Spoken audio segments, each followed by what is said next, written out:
the Johnson Wax Program with Fibber McGee and Molly.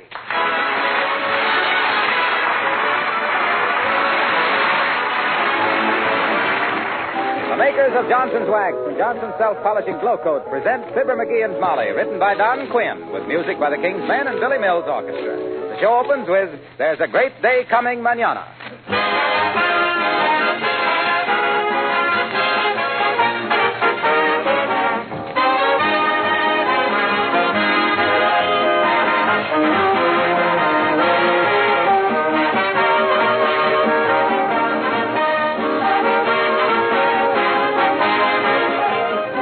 Did you ever take a look at particles of dirt and dust under a magnifying glass? They look just like sharp, ragged rocks. No wonder dirt wears things out. When stone and steel wear away, you can't expect wood surfaces or painted surfaces to stand up without protection. But dirt doesn't need to wear out those surfaces. They can easily be protected with an application of Johnson's Wax. The tough coat of wax acts as a shield, guards the surfaces of floors, furniture, and woodwork against wear. And when the wax is worn off, you can easily renew that protection with another coat of wax. Johnson's Wax will help you prolong the life of many things in your home which you cannot replace in wartime.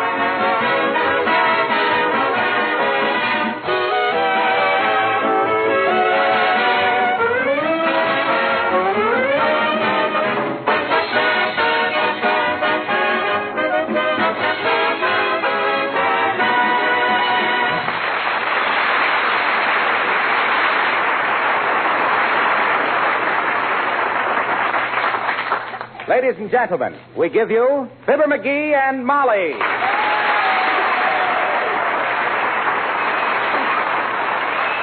But first we give you Fibber, who with his honor Mayor Latrivia is sitting in a duck blind at the edge of Mud Lake. They're loaded down with lunch baskets, shotgun shells, and blankets. And the bottom of the boat is completely covered with no ducks whatsoever. Quit crabbing, Latrivia. You'll get some ducks. People go hunting with me never fail. And why? Because I'm a natural hunter. Got an instinct for stalking game. Now, a hunter's got to learn two things.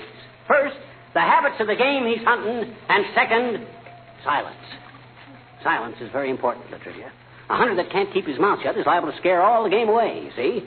On the other hand, a fellow that keeps gabbing all the time hasn't got the time... Oh, goodness sake, will you keep quiet, McGee? Not so loud, Latrivia. That's exactly what I was talking about. You're too gabby. I'm too gabby. I haven't said 3 words since we got here this morning. I'm too cold. Well, I'm cold, too. That's why I talk. Figure while my teeth are chattering, I might as well make them useful.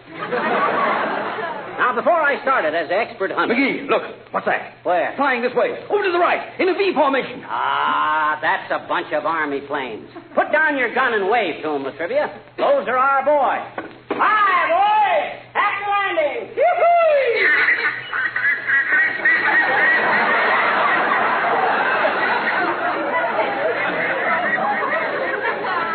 Army plane. Quack, quack, quack, quack, quack. Who was the one in front with the yellow bill? Jimmy Doolittle? Oh, doggone it, they look like Army planes. Ducks have got no right to fly in a V formation while there's a war on. It's too confusing. Oh, don't be so silly, McGee. Ducks have always flown in a V formation. Yeah, a likely story. Ducks don't even know how to spell victory. Give me that stuff, Latrivia. I know my ducks. I was a professional duck hunter once. You don't say. What were you before that? A street singer with a mandolin. Used to make as much as $6 just on a Sunday morning singing, I'll meet you in the garden where the praties grow. I can understand why you took up duck shooting. What you mean? Must have been easier to pot ducks than vice versa.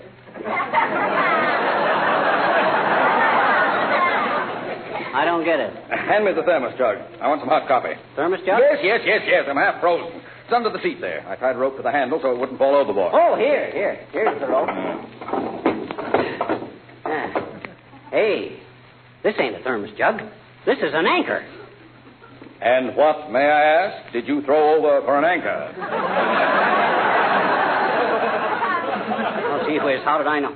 Hey, hand me my shotgun, quick. Here comes 3 of them right over our heads. You take the one on the right, I'll take the other 2. McGee, don't shoot. Stop it. Put your gun down.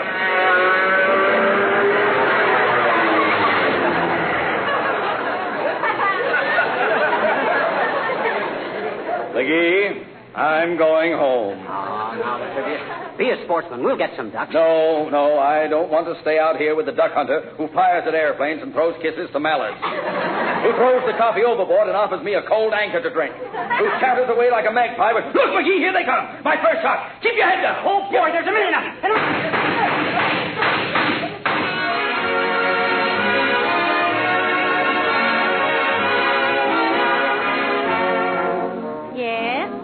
Yes, well, I'm so glad you called, Mrs. Stoops, and I'll see that you get a couple of ducks as soon as he gets home.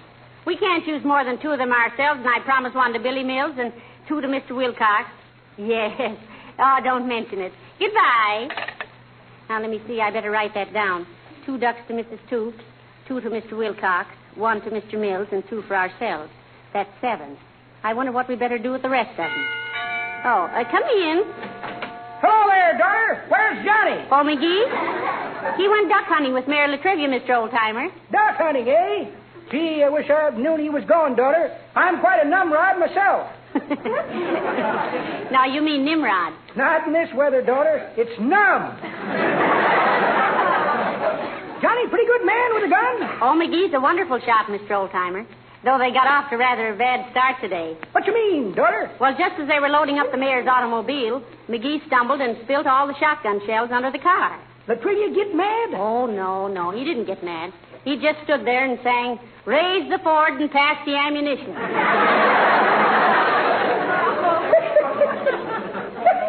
That's pretty good, daughter. But that ain't the way I heard it. The way I heard it. Hey, if you have any ducks left over, give me one, will you, daughter? Why, certainly, Mr. Oldtimer. Thanks, daughter. The way I heard it, one feller says, the other feller says. Come in. She says, come in. Oh, for goodness sakes, I'll open it for them. McGee. Take some of this stuff, Molly. Take the lunch basket. Hey, Old-timer, grab this shotgun. Here. Sure. Take the blanket, somebody. I'm about ready to fold up. Oh, you poor lad. You do look tired. Here, sit down here. Where's the ducks, Johnny? I only got 1. Boy, what a day. Take my shoes off, will you, Molly? Of course I will. I'll run up and get your slippers for you, too. Only 1 duck? Yes, only 1 duck. You want to make something out of it? Well, I promised him one if you got a lot of them, McGee. Promised me 1 anyway. I did not. Did too. She did not. She did too. I did not. You keep out of this, you little... Oh, excuse me, daughter. Hey, where do I put the shotgun, Johnny? Oh, lean it in the corner there. Any place. You sure it isn't loaded, dearie? What do you mean, loaded? What kind of a hunter you think I am coming into the house with a loaded gun? Pull the trigger and see for yourself. Okay. There, you see? Only a fool would keep a gun loaded when he was coming. Oh.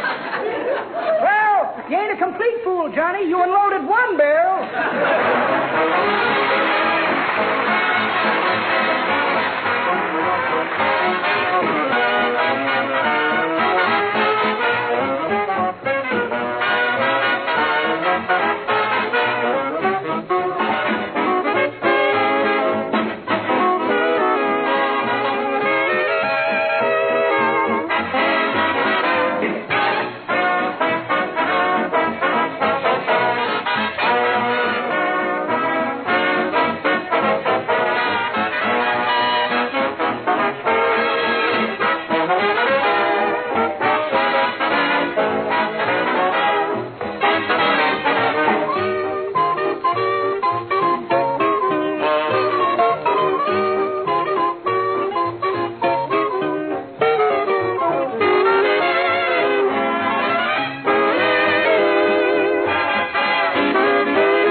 Well, are you feeling a little rested now, McGee? Yeah, a little. Give me another match, will you? Okay. My cigar's going out. Ain't got enough strength left to puff on it. Thanks. Well, it must be a great sport, duck hunting. Yeah, well, it is fun. But this is the last time I go duck hunting with Latrivia. Why? Well, I don't know, but that's what he said.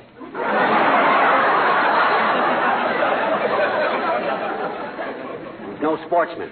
Keeps crabbing all the time. Crabbing about what? Well, how did I know it was his hat I was bailing out the boat with? Well, with only 2 people in the boat, it was 50-50 whose hat it was. Did the boat leak, dearie? Did it leak? There was a hole in the bottom of it I could have almost stuck my head through. I say almost because Latrivia tried to do it.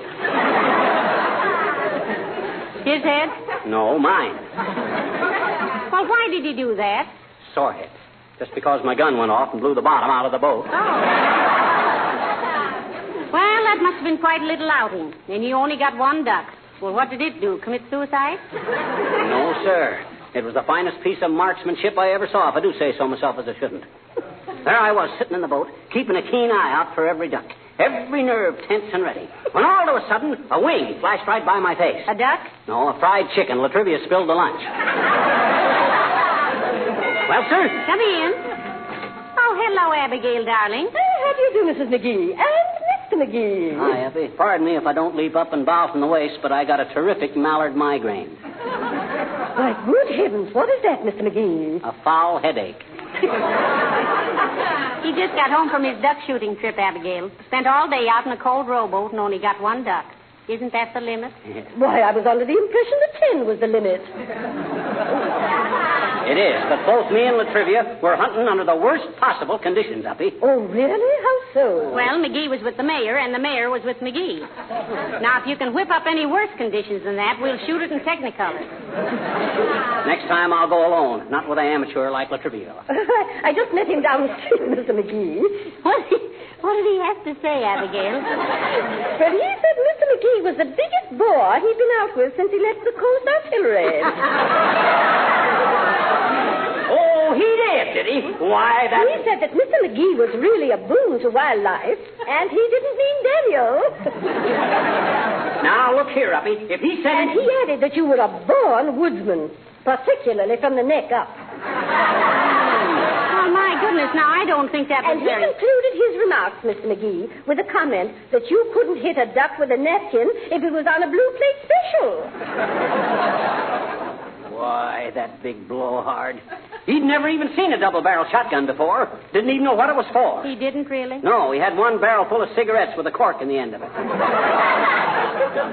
Why, if I... How many ducks did you get, Mr. McGee? He got 1, Abigail. Oh, how many did Mayor Latrivia get? That's beside the point. What I'm trying to say is... How many did he get, Mr. McGee? How many he got is immaterial. Anybody that... How many? 9. And why? Because he shut with his eyes shut, that's why. If I would ever shut with my eyes shut... Sorry, I must be going, Mrs. McGee. And don't apologize for not being able to give me a duck. Mayor Latrivia gave me 2 of them. Goodbye, Mrs. McGee. Goodbye, Abigail. So long, Uppy. And next time you see Latrivia... Oh, I knew I'd forgotten something. Here, Mr. McGee, the mayor wanted me to lend you his wristwatch, just to make it mutual. Make what mutual? He said that anyone who survived a day's hunting with you was living on borrowed time.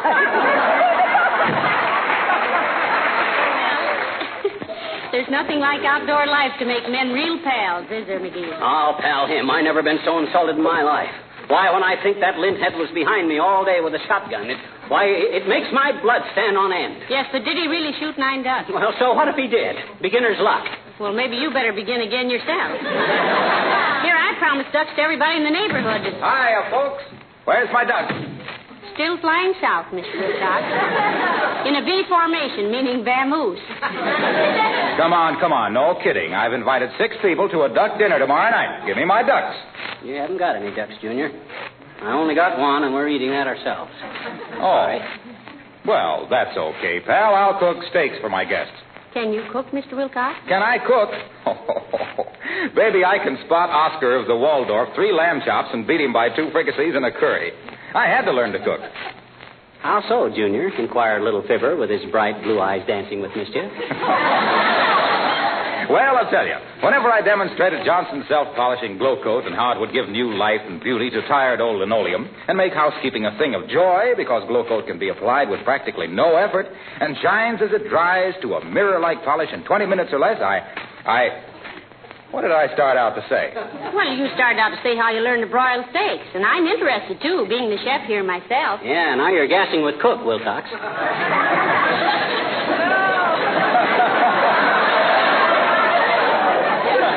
Well, wherever I demonstrated glow coats and how easily spots and spilled food are wiped right up with a damp cloth, housewives said, well, that's all very well, Mr. Wilcox, but you're just a man. You don't know what it is to work in a kitchen all day.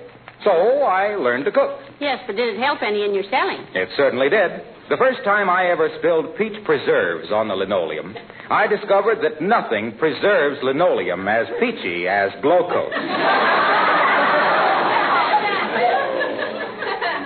You don't like it? No. Okay, I'll try again next Tuesday.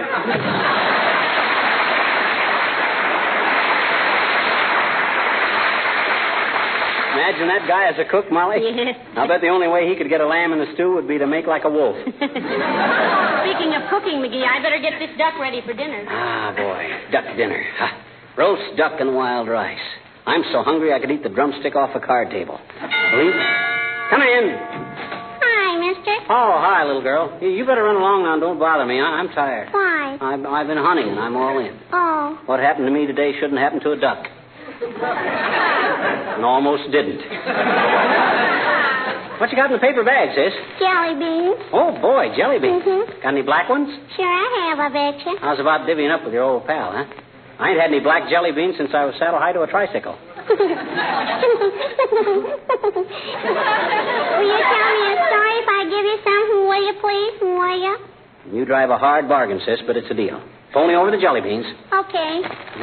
Hey, not so many, gee. Oh, I only took 5. Don't be such a cheap-fisted little tight skate. It ought to be worth a dandy long story then, mister. Okay. Did I ever tell you why the leaves turn red in the fall and green in the spring? Yes. Well, what do you want for 5 jelly beans? Ernest Hemingway? The reason the leaves turn red in the fall, sis, is because red is a stop sign. Oh. It means stop. Put on your warm clothes. Stop. Close the door after you. Stop. It's almost Thanksgiving. Stop. Get out your sled. Oh, heavenly days. And the reason the leaves turn green in the spring is because green means go. It means go out and play. Go pick the wildflowers. Go get out your bathing suit. Go and... Hey, mister. Huh? Look, I don't begrudge you the jelly beans, but I don't go for that heavy-handed whimsy. What you mean, sis? Well, gee, everybody knows the coloration of foliage is due almost entirely to the photosynthetic action of chlorophyll under the actinic rays of solar radiation, in combination with a seasonal diminishing of the flow of vegetative fluids, and you can give that stop-and-go malarkey back to the Indians.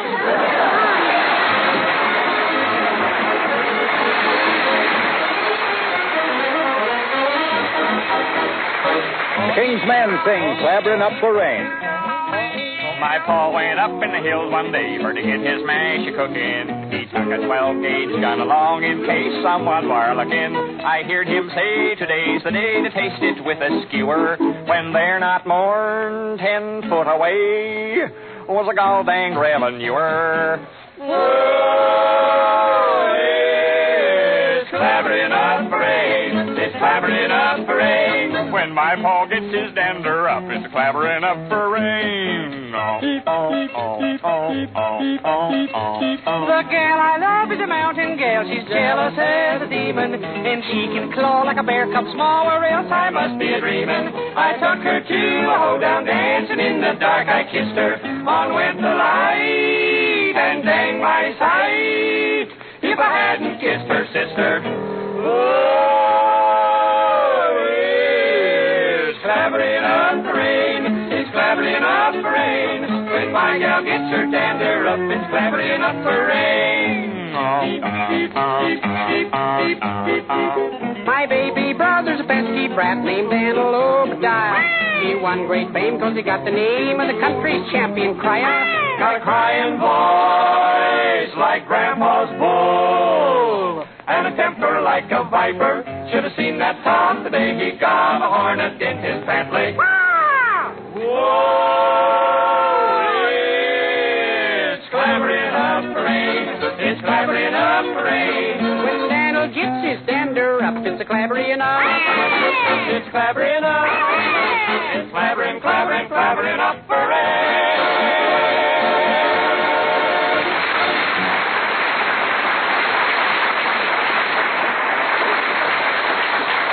Boy, that duck smells good. It really does, doesn't it? Yep, my mouth is watering so hard my teeth just went down for the third time. Say, McGee, you never did tell me how you happened to shoot this one duck. Oh, say, I guess I didn't at that. Well, sir, there we were, keeping a sharp eye out for ducks. That is, I was keeping a sharp eye out. Latrivia is too nearsighted. I didn't know that. Sure, astigmatism or something. Bit himself in 5 places one night eating spare ribs. Well, anyway, there we were on the alert. When all of a sudden, whoosh, over come this beautiful duck out of no place. Latrivia just sat there like a mote, all flustered. But I was cool as a cucumber. And just as green, according to him. Well, anything that guy says you can take with a dose of salts. Well, sir, with a smile of confidence, I draws a lead on him. On the mayor? No, on the duck. Closer and closer he comes. Oh, I wonder who that is. Come in. Hello, Mrs. McGee. Hello, Mr. Well, hello there, Mr. Wimple. Hi, Wimp, old man. What if you know if I'm not being too optimistic? No, nothing much new, Mr. McGee. May I? May you what, Mr. Wimple? May I pick up the duck Mr. McGee promised me? Well, I'll tell you, Wimp, it's like this. I didn't have very good luck today. Only got one duck. Oh, that's all right, Mr. McGee. I can get along without it. I just thought it would be a change from that chop that Sweetie Face gives me every night. What? Chops every night? Yeah. Pork or lamb? Suey. Sweetie Face is a great admirer of the Chinese. Oh. She calls me her little Shangri lollipop. Well, at least she seems to have a sense of humor, Mr. Wimple. Oh, indeed she has, Mrs. McGee. She has more comical ideas and witty thoughts. In fact, when I left this morning, she made a very funny crack. Can you remember it? Yes, for quite a while. It's right here in my collarbone. Well, you poor lad. Why on earth do you take all that mistreatment? Confidentially, Mrs. McGee, one of these days I'm going to surprise her. I'm taking a course in muscle building. Oh. Here, feel of my biceps, Mr. McGee. Wow. Feels like you got a house brick up your sleeve. How do you do it, Wimp? Oh, easy. I just put a house brick up my sleeve. I've been taking deep breathing exercises, too. Yeah? My chest is now 26 inches normally. Oh, and what is it expanded? 25. Does Sweetie Face know you're building up to something, Wimp? Oh, I think she suspects, Mr. McGee. She grabbed at me this morning, but I escaped. Really? Yes. Our second-story window opens right near a tall tree, and I leaped right through the window to the topmost branch. Oh. Just like Tarzan, eh, Wimp? Almost. When I took to the topmost branch, turned out to be a crack in my glasses.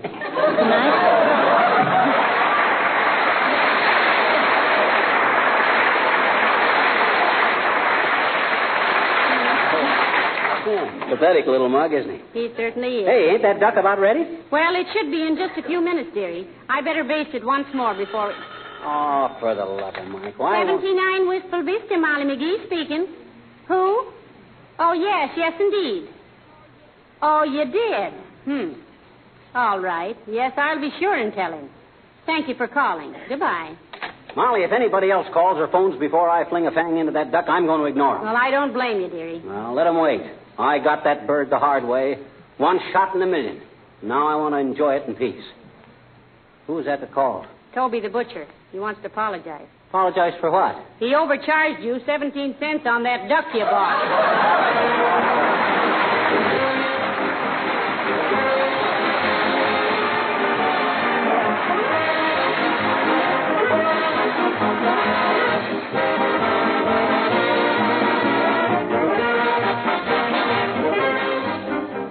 Who would have thought a few years ago that soldiers' uniforms would one day be waxed? But they really are today, and it's a sensible idea. Here's why. Uniforms impregnated with a wax emulsion are rendered water repellent, stain and dirt resistant, look smarter longer, and are easier to launder. Many Army laundries and textile mills use Drax, D-R-A-X, Johnson's water repellent textile finish for this purpose. The chances are, after the war, you'll be able to buy Drax-treated garments in stores and to have outdoor clothing, play suits, and other garments treated with Drax at your local laundries or dry cleaners. The makers of Johnson's Wax will welcome inquiries from finishing mills and others interested in Drax. Write S.C. Johnson & Son Incorporated at Racine, Wisconsin, or at Brantford, Ontario.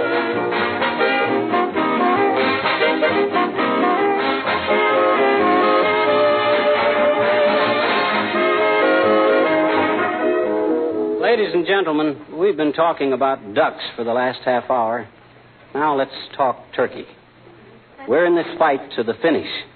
And what does a smart guy do when he starts fighting? I know, McGee. He gets somebody to hold his coat. Somebody that he knows won't go through the pockets while he's in there swinging. And that's all of us. We're holding the coats for our boys in the Solomons, in Iceland, in Egypt, in Europe, and all over the world. They're trusting us to see that they'll have something when they get back. Yes, so let's let them come home to a country that's kept faith with them. Let's buy only essential things. Use less, waste less, and save more by buying war bonds. Good night. Good night, all.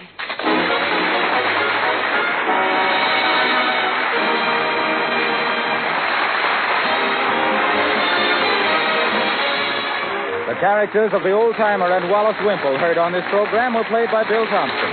This is Harlow Wilcox, speaking for the makers of Johnson's Wax Finishes for Home and Industry, inviting you to be with us again next Tuesday night. Good night. This program came to you